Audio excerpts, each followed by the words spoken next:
August 24 regular session. Very good.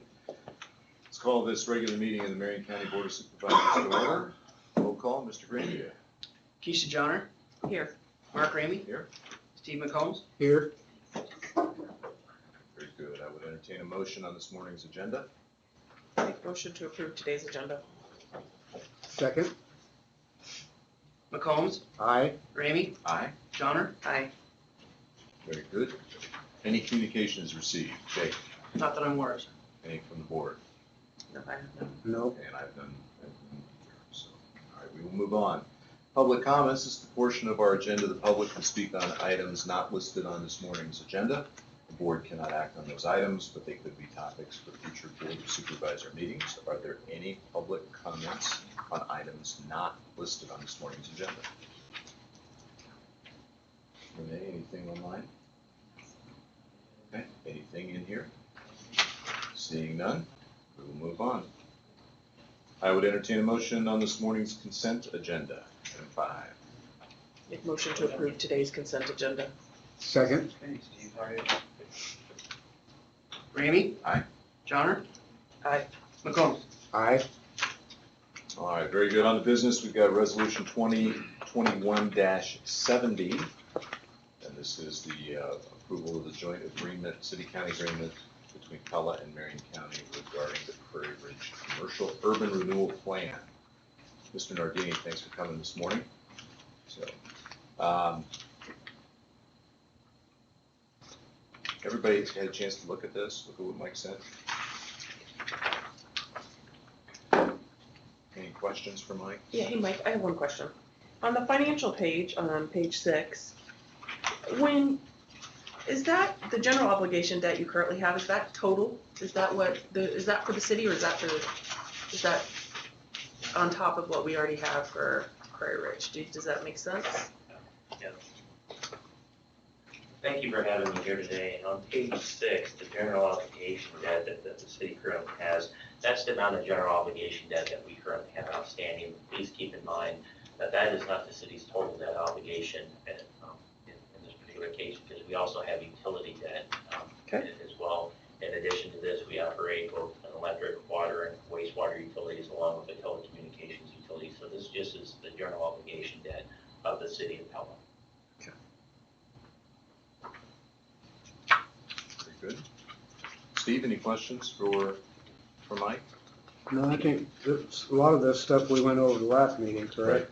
Right, we discussed it. It follows our plan that we had laid out regarding Prairie Ridge and our issuance of general obligation bonds to support that effort. So if there aren't any serious questions, Mike, anything you would like to add? The only thing I would, Oh, go ahead, Steve. we are keeping the county engineer Tyler in the loop, especially with this annexation, the future annexation of any county right away, correct? Yes, Supervisor McCombs. The action that we have today is just to simply be able to include the public right of way for the Prairie Ridge development that you see up on your slide or on the TV screens that we have today. But we do plan to come back on a separate action and actually annex the same right of way. And we will be working very closely with Mr. Christensen's office as well on that. Oh, okay, I just wanted to throw it out there again, just so we're all on the same page. Good. Thank you, Mike. Good. Any other questions, supervisors? I don't have any. Mike, thank you. With that, I would entertain a motion on this resolution. I move we approve resolution 2021-70. I'll second. Johnner. Aye. McCombs. Aye. Ramey. Aye. Very good. Mike, thanks for coming. Thanks, Mike. Appreciate it. Next, we've got a discussion or a proposed action item on public funds going to private nonprofits. This is in relation to an advisory from the state auditor that was received by Marion County. Supervisors, you've got this in your packet, and dated May 2020, revised on May 2021. Mr. Bull, do you have anything you'd like to kick us off with regarding this? No, I just simply, after speaking with Jake, and I know this has been a hot button issue that really came to light in light of some of the COVID resources municipalities and counties have received. Just wanted to make sure we were all on the same page that this is out there. And it is fairly persuasive, at least from the standpoint of what the Iowa Constitution allows money to be spent on. So just thought process as we move forward, this is not to say that the county can never give any type of financial resources to a nonprofit. It's just the way in which we enter into contracts are probably going to have to change. So the one that comes to mind right away, of course, is the Humane Society. Just a blanket donation per month is not going to be permitted moving forward. So we can certainly enter into fee for services with nonprofits, but we're going to have to look at what our contracts look like. So it may make sense moving forward that when we get a request for some type of financial donation or financial contribution in any way, that we at least our first question that we ask ourselves before we do anything at all is, are we even allowed to do this? And so just something to think about. It also probably is applicable to individuals that we allow. I know in the past we've had nonprofits that we've given office space to. That's probably prohibited under the Iowa Constitution as well. So just things to think about moving forward. I'm not so certain that it's necessary that we adopt a resolution saying we're going to follow the law, but I think it just so long as everybody's on the same page about what our options are moving forward. Very good. So, Counselor, can I treat this as really more interpretive guidance that going forward, every time we come up on a situation like this, whether it's the libraries, whether it's the Humane Society, whatever, we just review and triage that relative to this guidance that has been issued? I think that's true. The other question is whether or not we want to go back retroactively to contracts that we're currently involved with to try to reach out to the other side and say, hey, look, we have a problem. And clearly, the contract's not valid if it's illegal. So we don't have a problem with breaking contracts. The reality is they're null and void. So we may want to take a look at how many different entities are affected now that we are all on the same page about what the law says. Okay, very good. In order to do that, Counselor, do we need to have somebody from your office and Jake's office just take a look? I know we have a list of all the potential contracts that might be problematic or might fall into this bucket. Do we need to just have a quick triage of that and give us a thumbs up or thumbs down on what your read is? Yeah, I think I can't speak for Jake, but if, in the next 2 weeks to a month, I think we probably can sit down and go through those and come back to you with here are our thoughts on these issues. Okay. All right, very good. Board, any questions for Jake or Mr. Bull? I guess the only question I have with Ed would be why all of a sudden is it an issue? I mean, how did this come to light? I think the initial thought process, the way I interpret it is the county shouldn't be using taxpayers to make donations, taxpayer dollars to make donations. It came to light, I think, unless Jake can tell me otherwise, in light of COVID money. All of a sudden, all these counties, cities are getting flush with cash, so to speak, and how are you going to spend it? And I think that Mr. Sands' his opinion was that there was some concerns that we may be spending money in violation of Iowa law. So I want to give him the benefit of the doubt on the topic that it was just advisory in nature. I know Jake has sat through numerous webinars or phone conferences on this issue because it was news to a lot of us. Yeah, it's kind of just to make a point, this wasn't directed just at Marion County. This was, an overall statewide thing. Right. And way back in May of 2020 that it came out, it didn't get COVID was hot, everything was, there wasn't a lot of traction. So I don't know, like Ed said, I think COVID had a lot to do with the issue and then being revised in 2021. It just became much more public within counties, different organizations started talking about it, and that's why we wanted to bring it forward to you, just to make sure we were all on the same page, because it's just been kind of, even though it initially came out in 2020 of May, it just really didn't get around the counties aware a whole lot, so the discussion's just been a lot more this year. So this wasn't directed just at Marion County, I guess, but it is a statewide thing as well. Sure. And Ed, I want to go back to a point that you made. It doesn't necessarily prohibit all of these relationships, but the legal structure of these relationships may change now. Absolutely. Yeah. We would just need to examine whether or not there are 2080s that we need to enter into, but really just fee for services. You know, the best example is instead of giving a flat sum to, I'm just going to use Humane Society because it's the easiest one to use. Instead of giving them $5,000 a month, we give them $250 a dog. Now that becomes an accounting issue that we will need to examine, but it's, just think about, we can't make donations. We can still buy things, but we can't make things that look like donations. Okay, very good. Well, we'll have to examine all that, Ed, as we go forward. I mean, because I think one of the arguments for the Humane Society, and I'll just pick on that one since we're throwing it out there, would be from an operational perspective. You know, a donation in my mind is I'm giving money with no expectation of return. Yep. Well, when we give money to the Humane Society, we expect services in return. Our taxpayers expect services in return, especially the unincorporated folks who might use those services. Now, there might be a better way to do that. We've debated that through budget cycles. But just keep us in the rails as we go through and talk about this and see how we work going forward. But if you don't mind, maybe Jake and Ed, you guys can get together, see where we're at on some of our agreements that might be problematic and what we have to do to remedy that relative to this guidance. I understand what you're coming from there, Ed, as far as like a fee for services. I would think we'd have to be real careful how we word the contracts if we're doing a certain amount of money for certain things. We'd have to put some type of a max limit on that in the contract.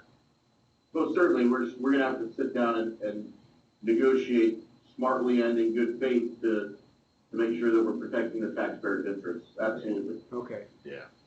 All right, very good. Any other discussion on this item? Yeah, so do we have any issue, I mean, are we afraid that the state auditor will, if we don't do anything, you know, currently, and we wait and do it next budget session, are we gonna have problems, or are we going to? I think we will, not immediate, I mean, I don't think it's something that they're chasing, for lack of a better term. I think I'll get with Ed and Ed's team, and we'll look at there isn't a long list, but we'll let them take a look at what the agreements, I mean, I know we have a sitting agreement with the Humane Society, Right. so Sure. they can review that, and, you know, any others, it's, the hard part, there isn't a long list that I'm aware of, and then it's like, you know, the money that's given to HERDA, we're a member of that 2080 for HERDA to provide transportation services. Well, you sent an email on this, Jake. Yeah, and there's you a outlined all few the of them, different so- potential problem Right. agreements. We can go through, and if we have to make amendments or remedy those, or stop, maybe it's like Ed said, maybe it's just a cancellation of that payment. Yeah. Until we get it restructured or understand this guidance better. But I don't think there's anything sitting out there that's problematic. Yeah, and we just wanted everybody to be aware of this, and especially as people approach you in the future. Right. Especially with the ARP money and that types of things that, like Ed said, and they've said on the webinar or whatever, that it doesn't mean you can't do business with anybody. It's just you have to structure it the appropriate way. Sure. Very good. Very good. Thank you. Thank you. There's no additional discussion. I would entertain a motion to close discussion on this item. Jake and Ed will come back with some recommendations here maybe by the next meeting. Is that fair, gentlemen? We can try. All right, very good. Make motion to close discussion. Second. McCombs, Aye. Ramey. Aye. Johnner. Aye. Very good. We will declare the public hearing open for item number 3. And we're considering the disposition of multiple county-owned properties. They are listed on the agenda. They are on the website, or they're on the Zoom call. You can see those here in the room as well. We have 3 of them. It's 113 South 3rd Street, 117 South 3rd Street,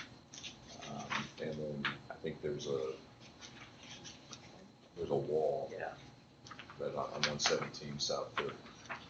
I don't know what that wall is, but. Yeah, it's That part of, shared it's the wall, part, it's isn't the shared Oh, wall. it's that with- shared It's wall? the shared wall with the Gibson building. Very good. So this is the public hearing portion of this. Are there any public comments regarding the potential disposition, which means sale? Let's Yes. be clear, when we're saying disposition, we want to sell this property. For those of you who don't know exactly where it is, it's on the Zoom call, but it's on the east side of the square, across from the courthouse. We inherited that property when the building, before the building down that was previously on there. It has been a vacant lot since, had it used for parking and other miscellaneous activities. Any public comments? There are none. Jake, we don't have an action item on this. There is no action on this. Was requested to have this public hearing now, so people would be aware, if you guys wanted to discuss or not. You can move forward in different types of sessions on how you want to market this. This is just to let the public know that that you're considering it, and if you guys wanted to talk about it or not. Okay, we'll in go ahead and close. Future actions. All right, we'll go ahead and entertain a motion to close the public hearing, and the next meeting, we'll put this on the agenda to have a discussion on potential disposition. Make motion to close the public hearing. Second? Ramey? Aye. Johnner? Aye. McCombs? Aye. Very good, thank you. We have a VA update, I have that. Talking with Chris yesterday, he's a little under the weather today. But we have resumed activities out at the VA post the Nationals, so they are going full bore. I think, I don't know the exact number of buildings. I'm actually gonna go out there at the end of this week and get an update on the number of buildings, but we were at 7. 7, I think, was a previous Was the number. previous number, Steve, is that right? Mhm. Am I remembering that right? Yep. Okay. So I'm sure they've moved on beyond that now. So very excited about that. Nothing really to add beyond that. Any questions on that? All right, very good. Appreciate everybody's work and diligence on keeping this moving forward. All right, with that, I would entertain a motion to close this discussion on this item. I move we close the discussion on the VA campus demolition. Second. Johnner? Aye. McCombs? Aye. Ramey? Aye. All right, next is we have a proposed sign-on bonus program. We have Sheriff at the podium. Howdy. Howdy. All right. Jason, maybe give us an outline of what you're thinking about. So per a discussion with Chairman Ramey and I last week, there was a discussion in regards to a sign-on bonus. Obviously, we have 2 deputies that are leaving us for a metro area for better pay on different things. So we're opening up that deputy spot that's there. In today's environment, it's really hard to get good applicants on different things, whether it be in the private sector, public sector, especially law enforcement. Excuse me. So this was I had a discussion with my management team on trying to figure out how do we get good qualified applicants? We want the best of the best here in Marion County. How do we get good people to apply for a deputy spot? And this was a way that we talked about. A lot of the other Carlisleans did this not too long ago. There's other law enforcement agencies throughout the state that are doing this. So we thought this would be a good way. We didn't want to be locked into something on saying, okay, hey, just because somebody puts an application through our door or whatever, that we're going to give them X amount of dollars. But we wanted something that said up to $10,000 on if you have qualifications, good qualifications, if you have experience. I mean, those different factors that we really want, we're willing to pay a little bit for that, because by the time you put a person, you grab a person off the street, you put them through the Iowa Law Enforcement Academy, you put them through field training, it's a very, very large expense. I mean, anywhere probably somewhere between $30,000 and $50,000 by the time you do time and everything else on it. So there are benefits to certified people. I mean, certified law enforcement officers across the state that have already been through the training. We then would just have our field training program and be able to do that. So this was a way that we were trying to get good qualified applicants through the door. Excellent, very good, thank you, Sheriff. Keisha, Steve, any questions for Sheriff? You say $10,000 for a certified, Up to, up to 10,000. yeah, up to, so depending on, So if they're not certified, are you looking at sign-on bonuses also? well, I think, I mean, in my opinion, or whatever, it's the certified aspect of it, that cost side, that you're probably really looking for. I mean, not to say that there's not a great person that you would want, I mean, we just put a Deputy Pritchard, he had no law enforcement experience, was our best applicant at the time, we put him through ILEA to do that, and we've done it in the past, we've hired both ways. But there is something to be said on that certified aspect of it. I mean, that cost of just the academy, even it costs just us to put somebody through the ILEA is probably around $9,000 now. I understand that, but the pool would be a lot smaller for that person that's already certified than it would be that, Oh, no, yeah, we're opening up to everybody. okay. Yeah, it's opened up to everybody. It's not just certified. Some agencies do just certified. Ours is, I mean, open to everyone on it. Do you have the qualifications, like, do you have that like in writing, or is that something like, you know, or is that?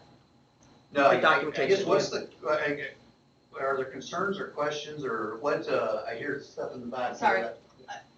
Just to clarify, you've opened the Lisa. position. Lisa, Oh. you gotta lock your mic. Yeah.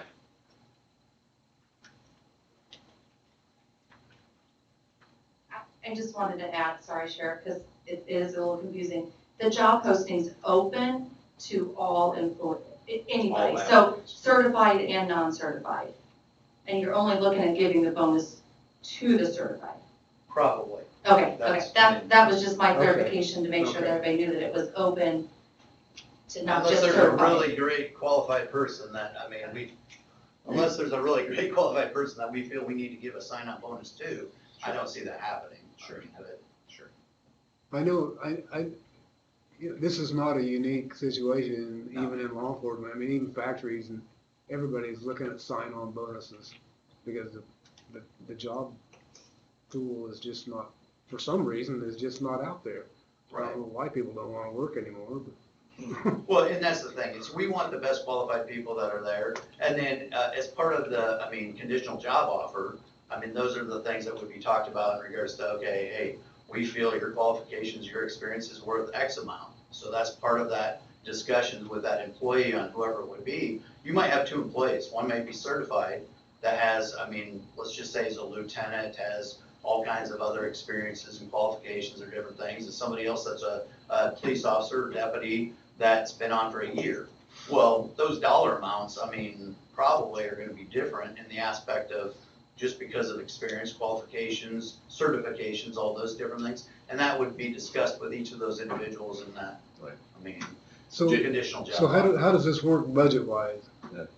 It would just come out of my regular salary, I mean, for my employees. Just the approved budget that you guys approved that's starting on July 1, I will just use it out of my, I mean, standardized. And part of that is, I'll have a period of time where I'm losing deputies or whatever to help offset that. I mean, we're Right. gonna be short The staffed. salary, Yeah, yeah. so it's all gonna, budget-wise, is, I mean, it's gonna be. So tell me how this works, Jason. I mean, you hire, you get somebody, you get an applicant that's certified. Yep. And I don't know how you do, I So- don't know how do you determine the sign-on bonus? So that depends on, so when, let's say these three people here in the audience come, and we're gonna just hypothetically say all three of them are certified officers. We then look at their qualifications, their work experience, their, I mean, certifications from their job, whatever it is, and then we arbitrarily say, I mean, hey, this one has, I mean, this experience. This is worth 3,000, this one's worth 5,000. Yes, exactly, and then we go to that person, whatever one out of those three, if we say, this is the one that we really want to come work for the Marion County Sheriff's Office, we say, you know what, hey, this is what we feel that's worth. Is that, so let's just say it's $5,000. Okay, It's not $5,000 up front. How are you gonna structure that? and we've thought on different ways of doing that, I mean, part of that's gonna be that negotiation with that person or whatever to say, I mean, they may say, I want that all right up front right now. And we may say, no, we wanna guarantee you're gonna be We're here. gonna be here For, at least. yeah, for a little yeah, bit or yeah. whatever, that we'll pay you That's what- 1,000 for the. That's what I'm trying to get at. Yes, we're gonna pay you 2,500 for the next 2 years, $2,500 a year for that period of time, to know that you're gonna stick around and be with us and not just come, grab the sign-on bonus and then 2 weeks later apply for a job Cause somewhere I think else. we've had that trouble with getting Yeah. certification, just get them certified and then they move on. Correct. Cause we certify. Yeah, there's contracts that are done throughout different agencies all over to say certain lengths of time where you're getting your bang for your buck. I mean, we're very cautious with the taxpayer money on that. Yeah, you don't wanna bring somebody in and then, I Right. mean, all of a sudden they decide, yeah, hey, I just took your sign-on bonus and now I'm gonna go somewhere else. Right. Yeah, Jason- we're very careful in that. Jason, if you decide to do it up front, which at least in the environment I've been in, normally sign-on bonuses are paid up front because the tax hit to them, their bonus income. So people like to get that lump sum. You have some type of agreement that says you'll stay with the company Right. for X number of years, and if you don't, if you fail to meet that You pay qualification, back. you'll pay back on a pro rata basis or something like that. You'll have that all in play. Exactly. When I talked to Jason and he talked about his conditional offers of employment, that gives him the flexibility as the sheriff to be able to manage that expectation very effectively. Correct. I think, and I thought it was a great idea. Thank When you think of the competitive nature we live in, we want top-notch law enforcement. We're dealing with other locations, other cities that are paying, what, Jason, probably about 15% to 20% more than we are? Oh, even more than that. Yeah. I mean, you look at, I mean, my 2 young deputies that I have leaving right now are great deputies. I hate to see them go. But I truly believe as a leader, if it's a chance for advancement for them, if it's better for their families or whatever, I would never try to hold somebody back for that. But the reality, like Mark just said, is we have to be able to compete. We're going to lose good qualified deputies to other areas. Now, does it mean we have to be that high? No. And we'll never get to the point of Right. probably what Des Moines PD pays. No, that's on it. impossible. That's impossible. But we have to be realistic on that. I mean, on where is that amount? Where is comparables? And it's something I probably need to do a better job with you guys of saying, here are comparables. This is where we really need to be on it, because I don't want to lose. I mean, whether it be just the field training aspect of it, taking people off the road, different things, that's hard. I Well, the mean, replacement cost alone. yeah, There's just the time, you lose a trained deputy. right. And if you can't get somebody who's certified, you're bringing somebody in who's not, might be a great person. Yes, But you gotta retrain, that's actually, we're paying again and actually losing a lot of money in the Correct. process. The taxpayer is paying for that lost opportunity. that's correct. So, So yeah, so those are things, and then like I said, this is just one of those ways that, hopefully we get those good qualified people, I mean, that are in here to protect the community. yeah, absolutely. Jason, yeah, I have a couple questions. First off, I did bring this up because, it is taxpayer money. I just wanted to make sure transparency. I do think that's important. This is new territory for us, this county, and you've stated that this isn't new to other, agencies and places, but it is new to us. Wanting to know how you feel, you go hire this deputy and maybe they have, get the sign-on bonus. How do you feel the morale in your department will be? Somebody gets a sign-on bonus and they didn't. I think it'd be something where they're happy to get good qualified people to work alongside them. Okay. I mean, I asked that because. That's my side of it, is, you know what, if I have a great person that's gonna be coming on to join my workforce or whatever, it's gonna be my partner and help balance my workload, I'm all about it.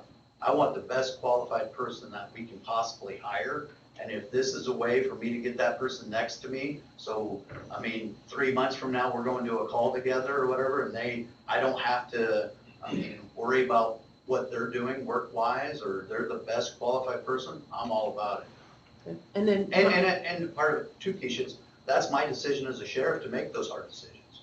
That's something that for me, I have to balance that. I'm an elected official and I need to decide what's best for my office and the 33,000 people in there. So if somebody's upset about that, sorry about that, but those are the hard decisions that I have to make or you have to make as an elected official. So that's my decision to make. And Lisa, this isn't the first bonus program we've done, is it? Haven't we done something in the road department for vacation or things like No, that? it's a normal practice for us to negotiate vacation time, Mhm. but not a bonus. Vehicles? We've not done a bonus for new hires, I'll put it that way. Okay, but we We have, have done something for existing employees in the past. done retention. Yes, So is this just a nuance of that? We want to Well, retain good people, yeah. we want to hire good people. Yeah, I thought we've had things in regards to vehicles, I mean, take-home vehicles, different things along those lines. Yeah, we've done some What different in things to other retain departments people, or- yeah. This isn't the first creative solution to the fact we just can't find people. So, good. And- It- Yeah, Go ahead, Keisha. one Go ahead. quick question. This is typically for like a new hire. This isn't somebody that could transfer in your department. I don't understand your question. So like, let's just say if you had somebody that was a jailer, and they wanted, They're not you know, certified. Yeah, So- it's, yeah, they're, so- they're totally different qualifications. A dispatcher, a jailer, a deputy, Mhm, completely different. right. I just So didn't know it's- if there was anybody, I didn't know if there was somebody within the department, I'm gonna use Daryl. I didn't know if somebody, if he works the courthouse, if he wanted to go be a road deputy, is that something, and, He could apply for that. yeah. Just like anybody else could. I mean, I would encourage anybody that's interested in it to apply for whatever positions. I mean, yeah, we want the most qualified person, so I would Right. encourage anybody that's interested in it, whether a dispatcher, a jailer, a civilian outside, a certified officer from another area. I mean, we definitely want, the more applicants we have, the better. I mean, in regards to a pool to pick the most qualified person from. I personally would feel a little more comfortable, this is just me speaking out loud, if it was, what that noise is. If there was some actually, something in writing, for your, department in general, but I mean, it's your department, and that would just be my suggestion. Like your For an like the, example. the bonus itself, so, it's going to be, if they've had this many years, I'm gonna give them, this, or, the qualifications in which, and having it in writing, that's just my, We would never be able to do that to match, there's far too many, Hold on, Sheriff. Hey, some of you on the phone, you've got your mics on, can you mute your mics, please?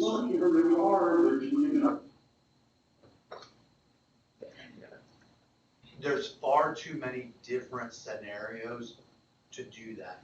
You couldn't say, well, if somebody's a sergeant, if somebody's a lieutenant, if somebody's a captain, if somebody's got 2 years, if they got 3 years, if they got 5 years, if they've got CPR certification, if they're a field sobriety test, certified, if there's way too many okay, things to do that, to say. To narrow it down to say, okay, we're gonna do it for, if you're a captain, you're this, if you're a sergeant, you're that, if you're a lieutenant, if you're a chief, if you're a deputy, if you're a police officer, if you're a sheriff, if you're certified, the examples go on. There's no way to do that. And that's why, we've thought about the different ways to do that, but what we have to do is do it in regards to the applicants that we have and what those are. Yeah. And then compare that to say, we feel this one's this one's that. okay. I was just thinking on the legality side of it, that's the only reason, I just Well, making sure.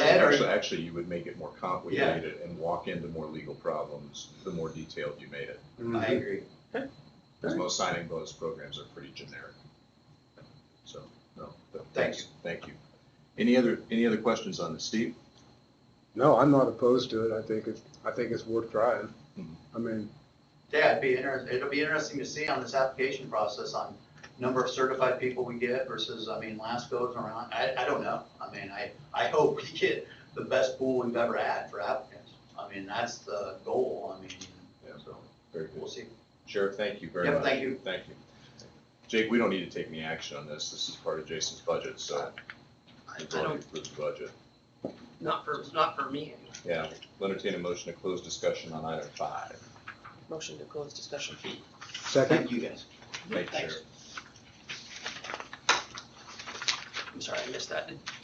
I made the think motion, yeah. Keisha motion, I think Steve was Close your second. discussion, yep. Yes, I Sorry did. about that. McCombs, Aye? Ramey. Aye. Johnner. All right, item number 6, we have a special event application from the auditor, state auditor, Rob Sand, to do a town hall utilizing our courthouse gazebo on 8, it'll be August 26th, from 11:45 to 12:45. Yeah, so, What day is that on? it's Thursday, I believe. Thursday? This week. Yeah, I think so. I think it's Very nice. Thursday. Like that. So Drew, his contact person that sent out the invitations, contacted him, he completed the application and has submitted it. Doesn't look like they want anything other than to just use the gazebo. He's doing, is it just for Marion County? I or is think it- he's just going around doing some town halls, some Just some question town and halls, answer different- sessions. Yeah. Alright. So hopefully it won't be too hot. Is there anybody on from the state? I don't, I think he's going on to Mahaska Alright. too after that, so. He's got all the necessary insurance and everything we he require. signed the indemnity waiver. Okay. Any Maybe, questions? maybe it'd be a good time to ask him how to structure those contracts. Yeah, why don't we go to that, Steve? It'd be fun. It'd be fun. All right. If there's no additional discussion, entertain a motion on this special event application. I think motion to approve the special application event for the auditor, state auditor. Second? Ramey. Aye. Johnner. Aye. McCombs. Aye. All right. Updates, Mr. McCombs, No, I have none. Mrs. Johnner. Yeah, tomorrow Iowa Workforce Development meeting. It's gonna be all morning, actually, it's going to be hosting Weiler, so they're, typically these meetings are held in Des Moines, but we're now trying to go regionally, which is, I think, important, kind of see the needs. So that's all I have right now. Very good. Well, my only update, I had the opportunity to speak at the Rural Iowa Economic Development Conference in Cedar Rapids to give a brief presentation on the Prairie Ridge and VA projects that we're working on. I think that's the name of it, wasn't it, Carla? The Iowa Rural Summit. The Iowa Rural Summit. Okay, so I was awful. But it was a great time, and presentation was well received. But a good opportunity to go talk about what's going on in Marion County and the things that we're doing to help our county continue to grow and be competitive in this ever-changing environment we live in. So, How was that received? from the emails we're getting and from the emails Mike is getting, I think very well received. People have a lot of questions about how we pulled off. The main question was, how did you coordinate between county government and city government? How did you communicate data? What were the key data points that you were able to tell your voters about? So I talked about this being almost a 3.5-year process of continually making sure everybody understood the financial implications of what we were attempting to do, both the costs and the cost of the taxpayer, but also the future benefits. And people were very interested in how to get that type of communication between all those different entities. How do you get that done? So that seems to be the kind of the overarching question that we've received so far. I hope we get more. Hope we get more questions. Mike was saying that he's getting some questions coming to him to Pella on the Prairie Ridge project. So I hope we get more. Rural counties have to compete in this environment, and the economy is changing fast around us. So there's my update. Anything else for the good of the order? I don't have anything. All right. If there isn't anything else, is there a motion to adjourn? Make motion to adjourn. Second? McCombs. Aye. Ramey. Aye. Johnner. Aye. We are adjourned. Thank you.